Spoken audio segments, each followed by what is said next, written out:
Hey everybody, this is Andrew Greer with CCM Magazine, and we are here with Jonathan and Melissa Helser, and we are so glad to be here with you today. They were nominated for two, huge categories, I think, Song of the Year, what an honor for No Longer Slaves, and one, and Worship Song of the Year. And I'd love to talk about that song, but I'd love to go even deeper, like with your new record, which Rick was just telling me is number one right now. And I don't know how all that feels when you think of the context of worship music and being worship leaders and really facilitating music that is to facilitate corporate worship music. What does it feel like to be here, to win awards like this and to have number one records? Does that feel conflicting sometimes, or does that feel affirming? What are the feelings that come along with that? I think for us, the growth has been like this beautiful, steady growth. And so I feel like our roots are really deep. We've been leading schools and camps for 17 years together. We're coming up on our 17th year anniversary, I remember back in our early 20s, the Father said, I want to put amazing fruit in y'all's branches, but you have to have roots that are deep enough to hold the weight of this fruit. If I put that fruit on your branches now, your tree will fall over. And so even tonight with some of the honor that is given, to me it's not just numbers, but it's seeing the fruitfulness of the song. Jesus prayed that we would be fruitful and it would bring a lot of glory to his Father. And so I see the fruitfulness, and I know our roots are strong enough. Like, we go back home tomorrow to lead our school, so it's from a stage to a school with 70 college age students that we're going to pour our life into. So I love the both and of that. What's interesting is it sounds like you facilitated in your own lives. You've built a safe place to be able to receive these things, to then what? Surrender them back to God. Exactly. Right? And surrender is a big part of your new record. I was reading up on it, and the redefinition of surrender a little bit for you guys played into this. Talk a little bit about that. What surrender has either looked like or how it's evolved. And becoming the title track, Beautiful Surrender, I actually wrote for my brother when he got married. And he had this just crazy salvation story. Like, just walked away from the Lord for years, radically got saved. And then got married. It was just crazy. I could go into it very deep. But when he was getting married, and I was like, I'm going to write a song for you. And the chorus that came out was like, Beautiful Surrender is where I want to be. And even then, the Lord is redefining, like, you've postured yourself as surrender, being this, like, I have to surrender to the Lord. But actually, it's the best decision you've ever made.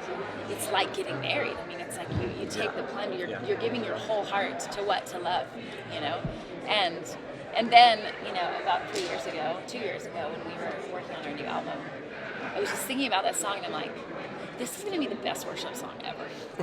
Like, I can change just a very few words. Just change a few little things here and there, and it's going to be amazing. And that's what we did. And I think we've lived it out for about 2 years. Like, this album process had really, really hard moments, and then really amazing ones. And we'll definitely never name an album from the beginning. Right.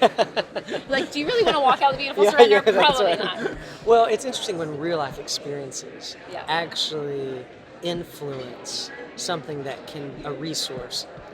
Something that can become a resource for the entire church. That's such a, I say magical, and I mean that, but in this very mysterious way, mysterious spiritual way. Okay, we have to talk about, before we wrap up, Cageless Birds is the name of your band, right? Is it Cageless Birds? Yeah, it's actually a collective. So it's an art collective. There's a lot of music that happens in it.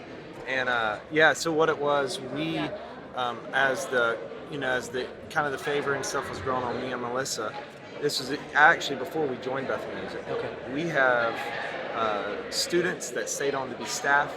We have about 20 staff with us now. And we started dreaming, like, what's something we can do to raise funds for our staff? Because we're running a small discipleship school. And so we were like, creativity. What if we use creativity as a way to fund what we're doing? So we started a leather making business, a pottery business, a coffee business, and music was part of it too. Mm-hmm. And we're like, but we want, and the name was Cageless Birds. The name was Cageless Birds. And it was really kind of inspired from this story I read about this caged eagle that they brought out to release in South Africa at this big nature preserve. And they opened the cage, this eagle has been caged for 14 years. They open it, and the eagle doesn't go anywhere. An hour goes by and he's still in the cage. And they're like trying to call him out, and he's like, freedom's like right here. Yeah. And then suddenly across the sky, this free eagle flies by. When the free eagle goes by, he lets out this cry. And as soon as a cage eagle hears it, he instantly flies out of the cage. And we said, we want to create art like that. That those that are bound with fear and bound in cages, as soon as they hear the true sound of freedom, they realize who they are, and they remember what they're created to do, and they fly to their cages of fear.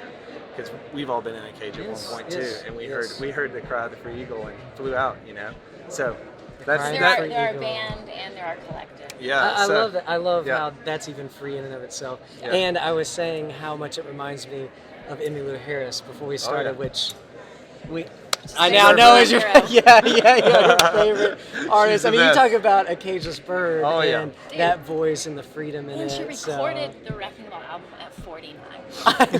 Doesn't that give us all hope? Is that like, Is that like, we don't have to stop now? And this is by far not the end of your career or the peak, maybe, or whatever. It's that we continue in surrender, especially. Come on. That we continue to create as we connect with the Creator, right? I mean, it's an endless journey, and it will be an eternal journey of creating. We will be cageless. Yes. We are cageless. So I love what you guys have to say, and I love what you're creating. So thank you for being a part of what we have going on tonight. Congratulations on your win. It is a worthy congratulations, and just thanks for sitting down with us. So thank you so much. thank you.